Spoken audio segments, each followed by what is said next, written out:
You will notice in all this time I have never, in the history of existence, interviewed nor promoted ever a dude cosplay man in the history of this existence. And if you want to know why would you not interview a dude cosplay man in the history of this existence when you be talking about greatness all the time? Are men not greatness? Do you not consider a man capable of being greatness? It's not dudes can't be greatness. It's just that it's very dangerous to be out here in this sector of existence as a dude. However, if there is one conceivable entity possible that would be deserving of the title of greatness in this particular realm of existence, it would be this man. We need to figure out how the heck that's possible. So when he hits that request button, we will ask him all of the, well, not all the questions. We will ask him the questions that result in y'all being given value and greatness being disseminated upon the people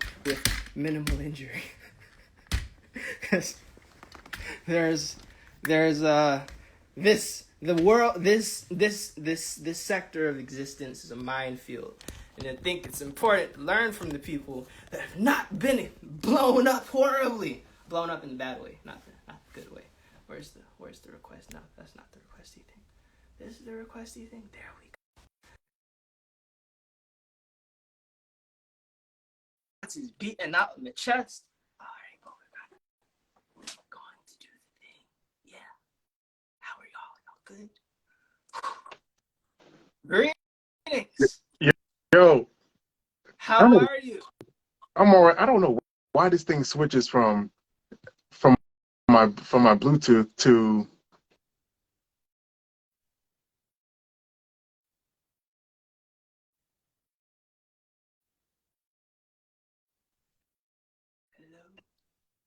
Hello. no. Can you hear me? A little bit, yeah. Can you say something? Yeah, I'm here. All right. Okay, cool. Now, this is in the hands of the people. And if you so, I'll ask you, do you want an informative, inspirational, or tactical conversation? It's up to you. We have 45 minutes to an hour, or 30 to 45 minutes, so it's up to you. It's up to me or up to the people? It's up to you. You are the Oh, people. no, I am for the people. There's a difference. Hey.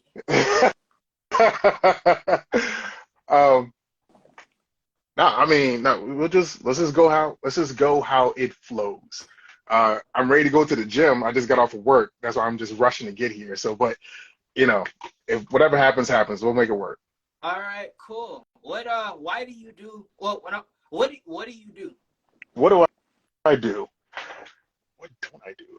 Okay, so again, my name is Demetrius Holt, otherwise known as HellspawnedLLC Cosplay. I started out just being a cosplayer, and then somehow that evolved to being a producer, and then an actor, then a producer, then a writer, and then a business owner, and then now a brand manager, and now a advocate for Black-owned conventions. So it's really just I'm going with the flow of, I'm basically saying yes to everything that happens to my platform. It grows from one thing, or it evolves from one thing to the next. And if I happen to have a voice that is effective and can help, the people and help the next generation, including my son, then I'm going to do it. So that's I'm an ever evolving chameleon with a certain type of morals and standards that I like to keep for myself. That's what's up. What do you like the most about Black-owned conventions, especially within the last 3 years, now that we've had a couple years of consistency with them? Oh, well, I mean, the thing is, last year I actually took a tour of Black-owned conventions. I went to the Black Age Comic Con out in Detroit, and then the year before that, I was a part of the planning process and the cosplay element for Afro Comic Con, which I am again this year, and that's out of Oakland, California. J1 Con out of Atlantic City, Black Label Comic Con out of Philadelphia, and Blurred Con, of course. And years ago, I attended the Urban Action Showcase, which is out of New York. So I've been exposed to all the different facets of Black-owned conventions, and I gotta say, what I like about all of them is that they all have their specific purpose and they all have their specific focus. And it's attending all of them, you can get something out of all of them to the point where you can become a more well-rounded individual within the Black nerd space. And that's kind of important to know where you fit in, how you can help, and those you would be helping. What do you feel is the ideal future for the utility of the Black nerd space?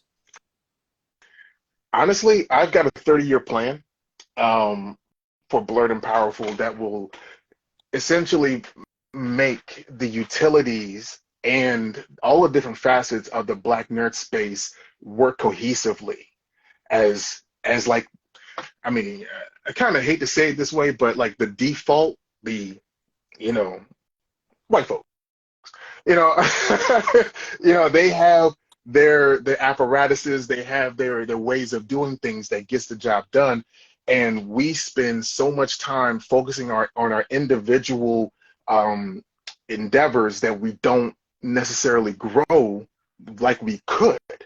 Like it's all about pooling our resources in order to make a whole thing work together throughout the year, not just one convention, not just a popular one, but all of them. Like when I'm telling people that if you're supporting a Black-owned convention, just one, you're not supporting just one Black-owned business, you're supporting 60. You know what I mean? And if you can help that convention grow, then you're supporting 120. You know what I mean? So it's about creating spaces where, not even creating spaces, it's cultivating the spaces that we already have and making sure that those established endeavors are ones that grow because they are being ran by professionals and not just upstarts that want to gain some sort of name recognition, but actually help the community that they are a part of.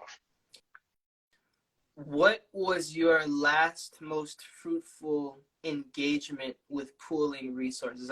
I was raised to value pooling resources greatly, and having run a platform that's rooted in pooling resources, I am now seeing that it is a lot of weight to put on, and I'm so used to carrying weight that I don't know how to evenly distribute it or properly distribute it. Some people are telling me certain things about team building now, which I'm learning. I'm learning the ways of team building, but I'm curious to like your experience and what you felt dealing with like pooling resources and how that's worked out for you and your constituents.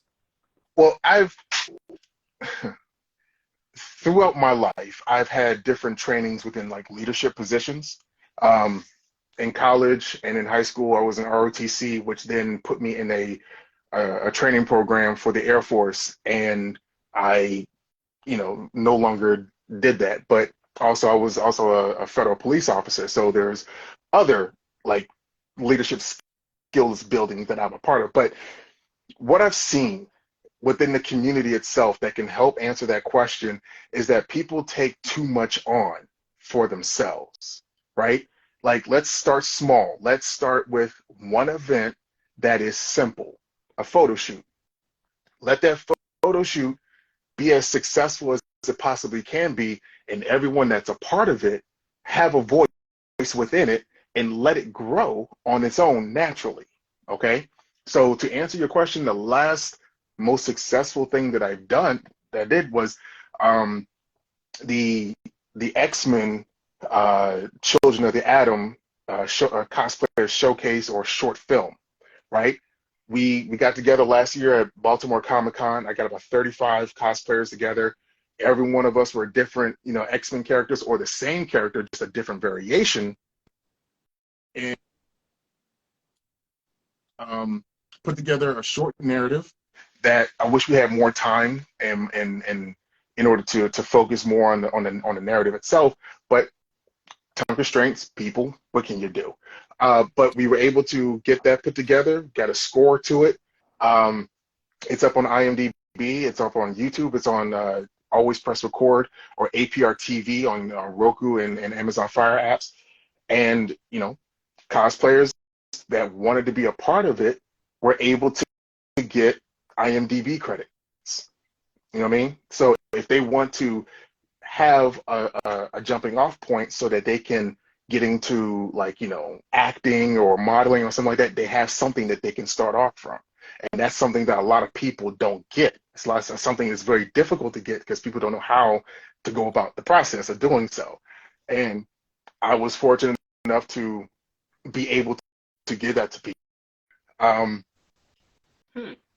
It's all about having projects that you can manage and have people that you can work with that matters most.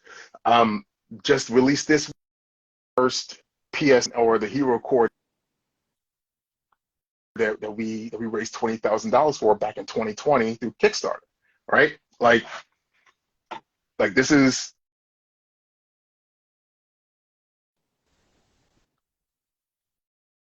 I'm going to drop it.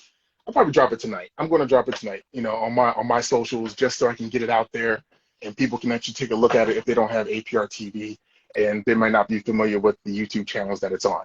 So yeah, like everything that I told you that we were going to be working on, like we're getting it done. We're finishing. We're coming across the finishing line for some of this stuff. So to answer your question, it's all about managing projects that you have the capability of being able to handle without being overwhelmed. And if you are being overwhelmed, you have the team members that can help you out. That's amazing. Yeah, I've never sit there and say that I've done anything that I've done on my own without the people that have contributed. You know what I mean? Because that's shitty. People who claim credit for something that they didn't do by themselves, that's shitty. So that'll never be me. I love my team, and I hope my team loves me. That's really dope. And then just over time, by engaging with the people, does the cream? Do you feel people meet you where you show them, or do you feel that you just by doing certain things, the people that are also doing things reveal themselves, and then that's how you have your team members? Well, it's actually the latter.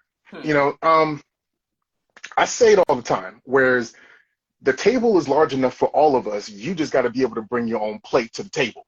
If you want to sit down and eat with us, cool. But if you're not ready to, go back in the kitchen and keep cooking. You know what I mean? Like, if you're not doing something on your own already, why should anybody truly pay attention to you unless unless you are willing to help them? Strategic partnerships is something that I've been learning about from some of my mentors, and the idea of you being able to produce and complete projects on your own is what's attractive to other people who are already doing things. Like birds of a feather have to flock together to get a project completed. So to answer your question, there's room for all of us to do what we want to do creatively, financially, all of that. I mean, socially and all that. It's just a matter of what kind of work are you putting in, because you don't want to be the person that's on a group project that's doing the least and then just expected to get the A while everyone else is looking at you like, what have you been doing, if anything at all? You know what I mean? So you gotta be doing your own thing. You gotta be like working on your thing for somebody to notice you. You just can't exist and expect people to think that you're going to be the shit, because you're not. Exactly. You have to show and prove. Yeah. I mean, and people have the ideas like, oh, I don't have nothing to prove to nobody. Then why do you want to work with me? Or why do you want to work with other people if you have nothing to prove? Like that's a whole lot of taking without any giving. And when it comes to relying on people to get a specific part of a project done, there's no like excuses. You either get it done or you don't. So therefore, we need to see you actually get it done before we bring you in, because I've been on projects where there have been low performing or low producing participants, participants, and the project suffered because of that, you know, and what should have been evidence that those people were low producing was the fact that they weren't doing anything. They were just existing. So no, the work that you put into yourself is what we expect that you to put into everyone else's projects, and that's how you get seen. That's valid. And then, would you like to tell the people what Blurred and Powerful means and what the current mission for Blurred and Powerful is? Well, Blurred and Powerful is a two-pronged organization, right? First and foremost, it is an affirmation.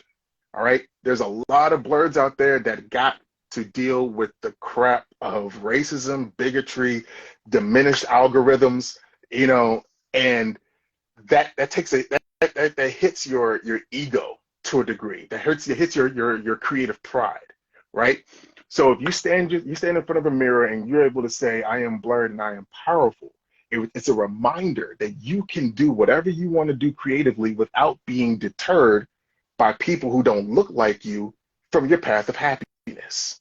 Okay? Now, the second part of it is it's an endeavor to help support and bolster the notoriety of Black-owned conventions. Now, I'm not trying to create a new Black-owned convention or anything like that. At this point, I'm supporting 4.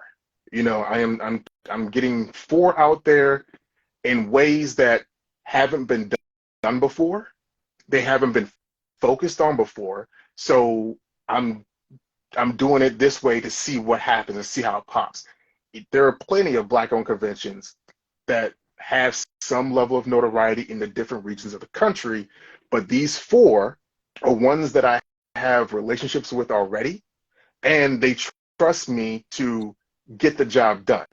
And once I get this part of the phase completed to the point where I was able to get them out on a national stage, which is what my plan is, hopefully this July, then other conventions will trust me to start pushing them as well, so that I can move forward and have like a rolling snowball of a force to say Blurred and Powerful helps represent 15 Black-owned conventions. You know, we are a coalition. We are not a monolith, but we're here together to show you that we can get things done. So, all right. So the whole process I'm in right now with that is I'm waiting for confirmation from San Diego Comic-Con to run a panel that introduces the entire 140,000 people that happen to be at San Diego to BlurredCon, Afro Comic-Con, J1Con, and Black Label Comic-Con. Beautiful. And then, let's see, I have time for 2 more questions. All right. Gotta make these count. All right, cool. 2 of 1. How do we work with white people so we can get their resources and do more stuff? White guilt. It's like that. No, honestly, the real answer to that question is, and I'm not saying that we need to be of a certain, we need to be like the good old boys so that they will notice us and help us out or any of that, you know, no.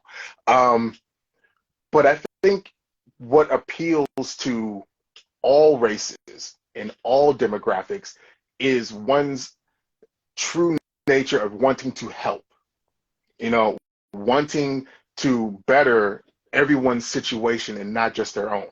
I don't have anything at all against white people or anybody, except I don't white racists, I'm a fight. But, you know, I know that's not the majority of, you know, that demographic at all. So the thing is, I want to make sure that we as a people always present ourselves doing the best that we can. Like, I come from a military family, you know, and one of the creeds is excellence in all we do. You know, the more that you want to propel other people have more than adequate morals and ethics in the way that you run your business. Because you and I, we've dealt with each other on several different levels, several different occasions, business wise, and everything was on the up and up because nobody wanted to steal or not give credit to or anything like that. Things that people, the petty stuff that people do that ends up undercutting whatever endeavor they could possibly do together. That's never been us because we believe in just being a good person to the people that are willing to work with you and getting things done, right? Doing those sorts of things attracts every demographic because they may see something in you that they see in themselves or they see that might be profitable. We can't take offense to that, because as much as we don't like to be exploited, the fact that Black Panther made as much money as it did showed not just Hollywood, but the world that Black dollars matter. You know what I mean?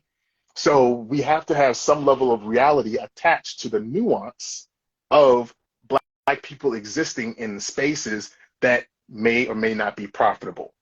Okay? So my thing is, so long as you're doing what's right for not just you, but your people and those who come after you, then everyone else that has the same mindset will flock to you. Okay? Because I've got partners that are white that are helping me out, that are looking out for me in ways that some of the Black folks that I know would never want to. They don't want to take on that responsibility. And I can't blame them for it. At least they know that they're not capable of doing that. It's just a matter of being able to attract those who can get the job done. And that's all that truly matters.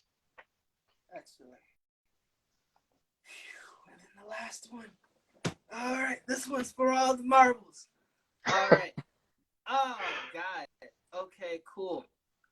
So, we exist in a space that is very pro-empathy.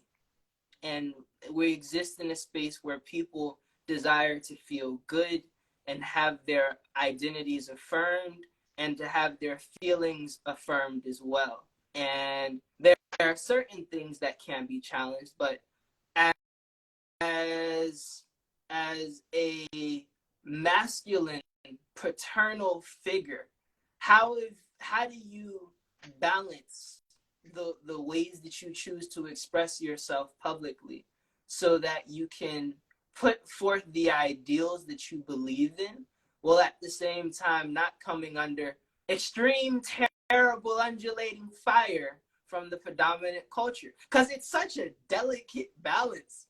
And I watch it happen. And like, it's like watching somebody like tiptoeing across the freaking Grand Canyon on floss. Okay.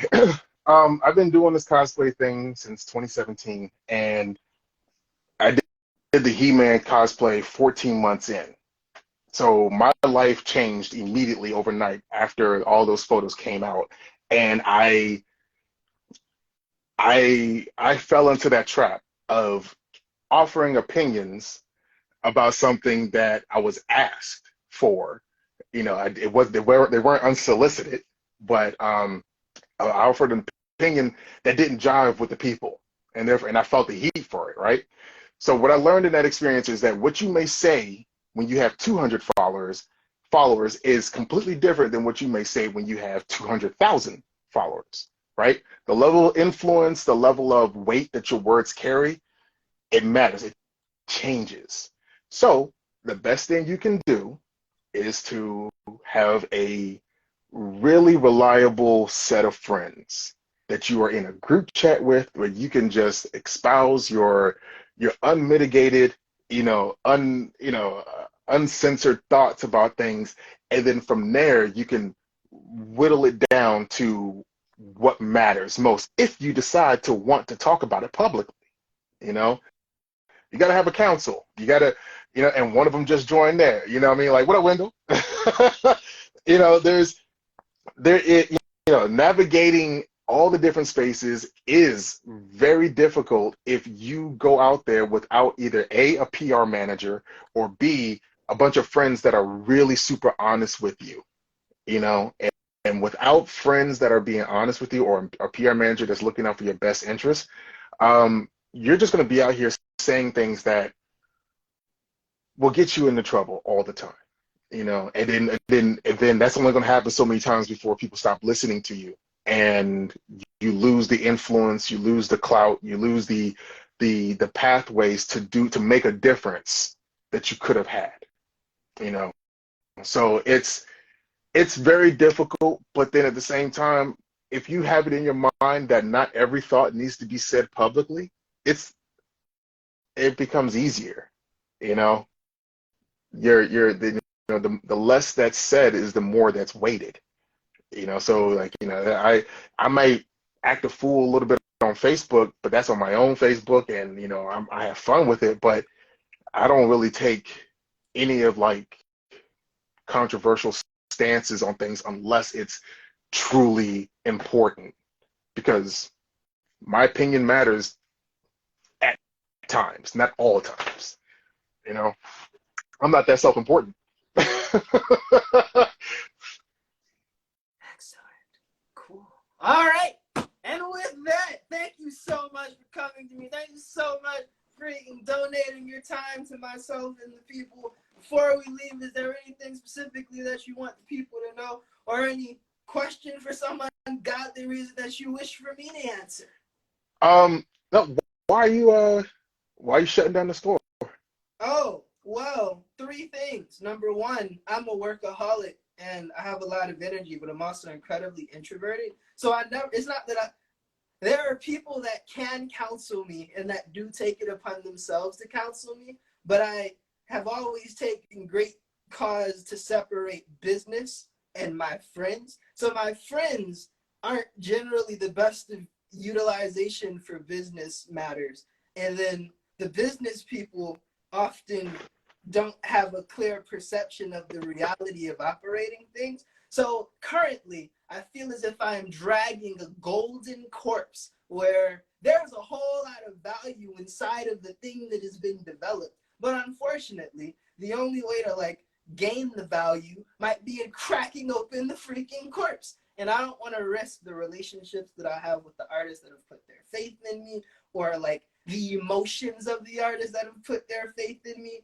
or the relationship to the community has put their faith in me by like thinking that people will work as hard as me for themselves so that I can benefit, and also accepting that as artists, as creative people, oftentimes are less than acceptable socially traits are what allow us to create the art that we do. So if, for example, I used to be really, really sad, and I used to draw till like 5 o'clock in the morning because I hated life. And I got a whole bunch of followers and commissions and stuff that I was making all this art from when I hated life. Then I made this website, life got good, started making a little bit of cash, started traveling a lot, meeting a lot of cool people, and I had no reason to make art. So now all the people that have known me for making art are like, hey, Lee, where's the art at? Why does your art look different? Why are you making chalk drawings instead of anime? It's because I have changed as an artist, and because I've changed, that pool of people that supported me isn't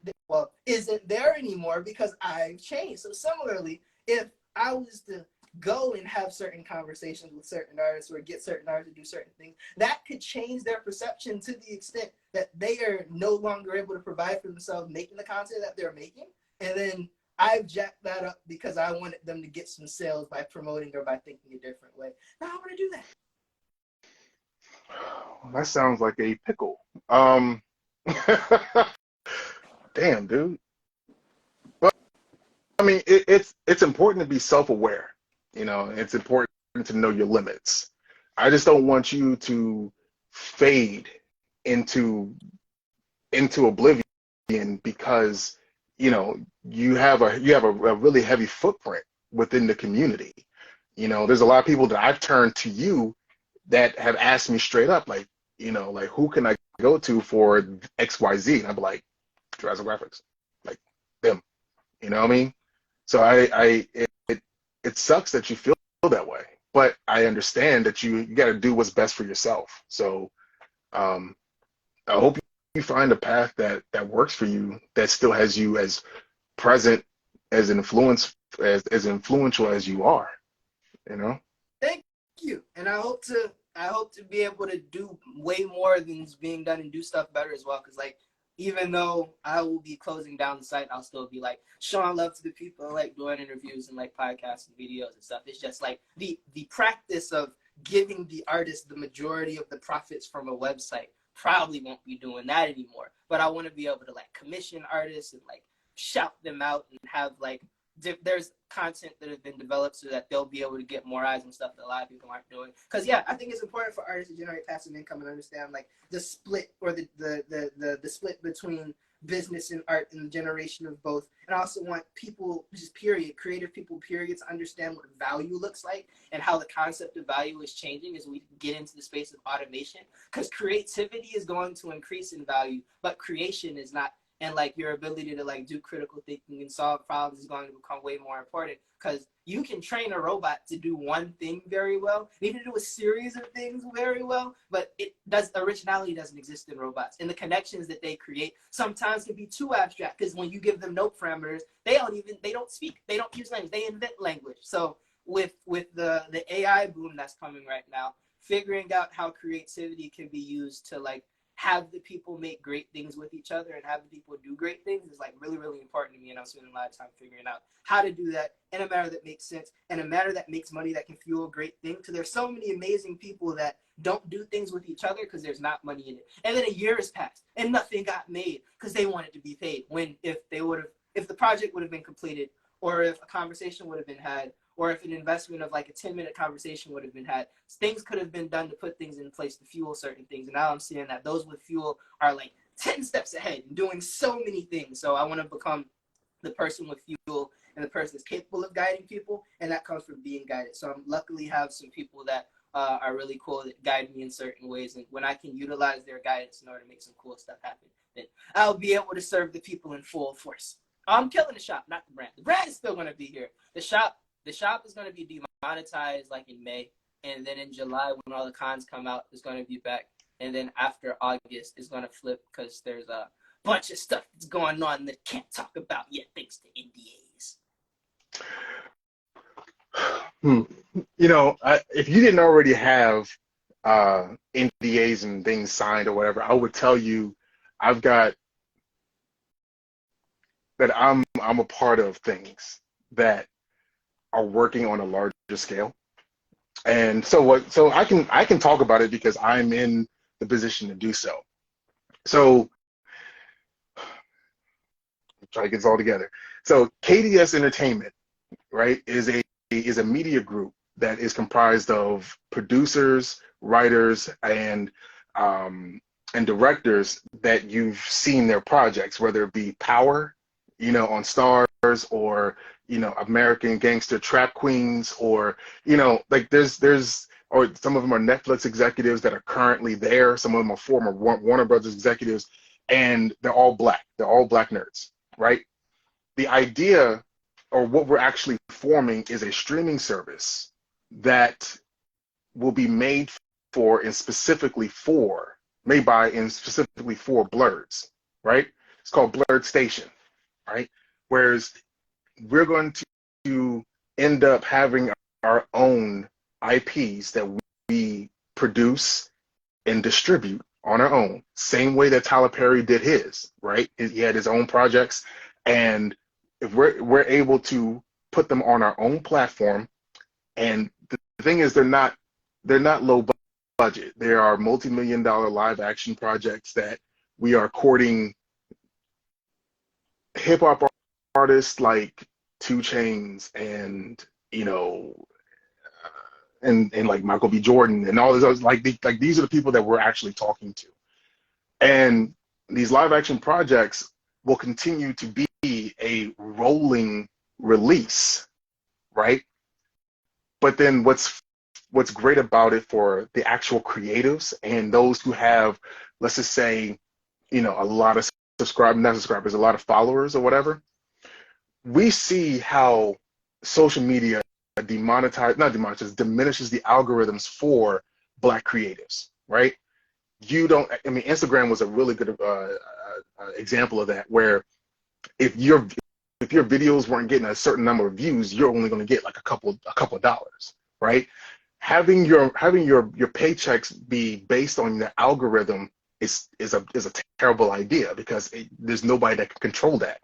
You can try to manage it as much as you possibly can by releasing a video at a specific time based on the algorithms that they tell you.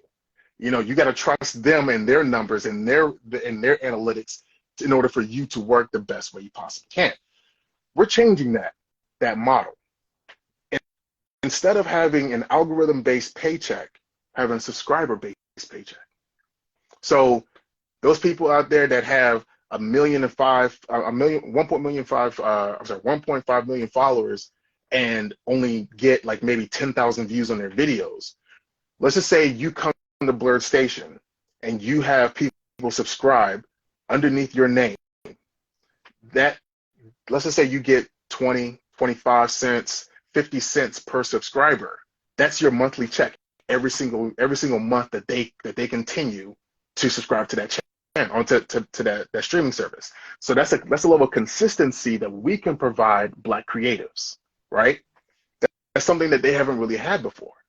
And it's something that's reliable to the point where if you got 500,000 people that really rock with you, you know what I mean? And the fact that they want to see your content exclusively on there, not only are you able to offer them your content, but you're able to offer them content that is kind of dope based on the stuff that I've seen. Like that stuff I can't talk about, like the actual IPs that we are writing and producing on our own.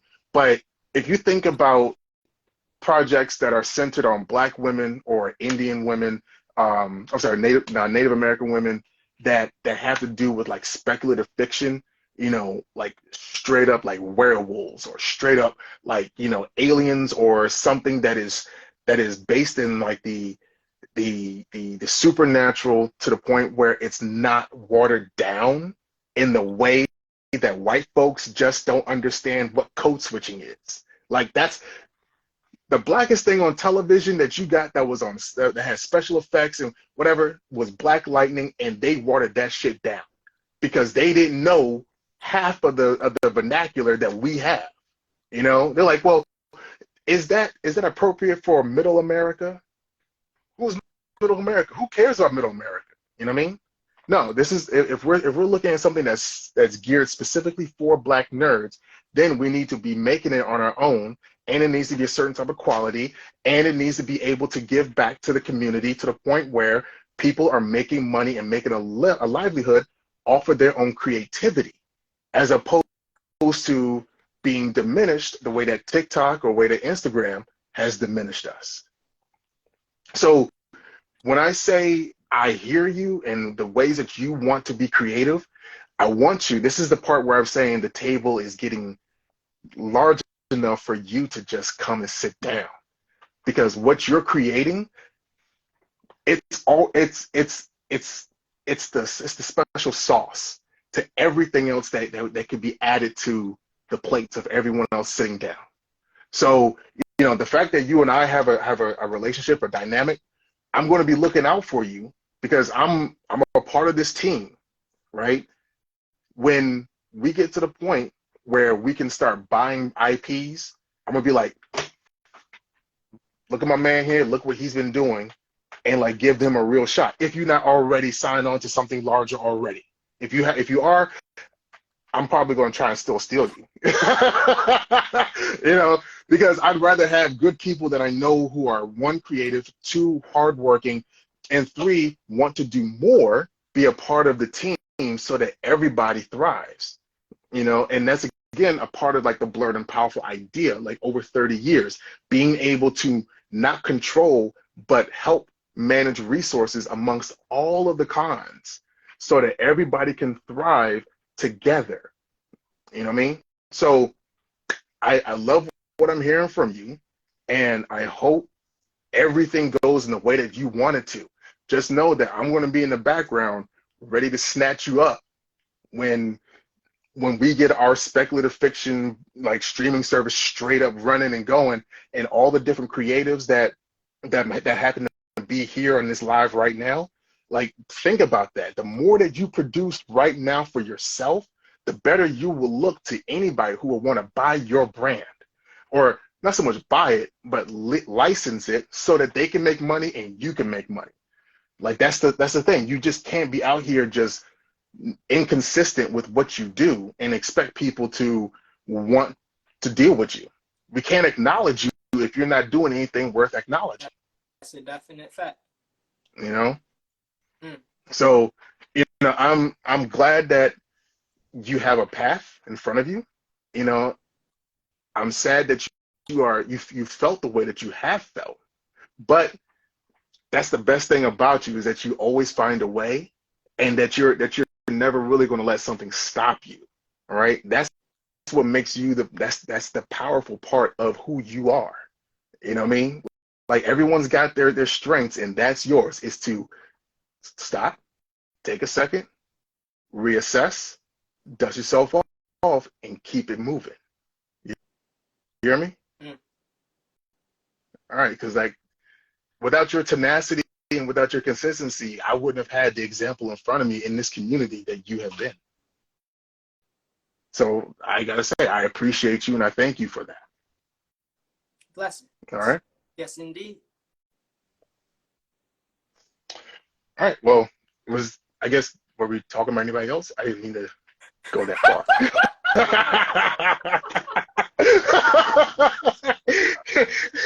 I went into dad mode for a second. Like,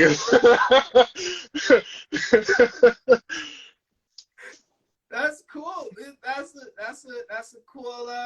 That's a cool way to bow. If you want to get to the gym, I ain't lifted weights my entire life. My dad's a freaking power lifter, and I've been doing martial arts my whole life. And I was like, Bruce Lee didn't lift weights. The Shaolin don't lift weights. I don't need to lift weights. And then I read Bruce Lee's book, and he was like, I love weights. And I was like, I love weights. I have never felt so good in my life than freaking pressing the bar. It's like a high. It just comes. It's like all the fun of meditating with none of the oxygen deprivation. And well, there's some of the oxygen deprivation, but that might be why. But it's fun. It's really fun. No, the thing is, at this point, because I used to be a bodybuilder. I used to be, you know, on stage or whatnot. And now my son is getting heavier. And he doesn't want to walk. So I had to build up the legs and keep them up, and my shoulders and stuff, because he wants to sit up here. And just like yesterday, like I spent an hour and some change walking around a river basin, which I thought he and I were going to walk together, but no, Pop, you walk. And I'm like, damn, you know. So it's at this point, it's really about the aesthetic of my cosplays, and you know, I feel good once I get a chance to get my wind back after being on the stairmaster for like an hour, you know, or you know, being able to pick my son up without ease, because with ease, but there was a time where I threw my back out. And having to be on, you know, 1,600 milligrams of ibuprofen while taking care of my son by myself in Detroit was not a fun experience. But I could not show that to him. You know, I couldn't show him I was in utter pain and agony because things needed to get done. You know, so yeah. Going to the gym is therapeutic. And I try not to leave anything there. I try to just, I mean. Yes, it's good to have a place of separation between therapy and living, because the two do not always go together, but they complement each other very well. Indeed. Thank you so much for your time, Demetrius. Thank you for having me. I appreciate you. People, you have witnessed greatness. This is by far the scariest conversation I've ever had in my life. Luckily, the train was kept on track. Yeah, they're going to keep this up. Clip it as you feel. This is your content as much as it is everybody else's. So have a blessed day. Yeah, I'm taking this. I'm gonna keep this. Bye.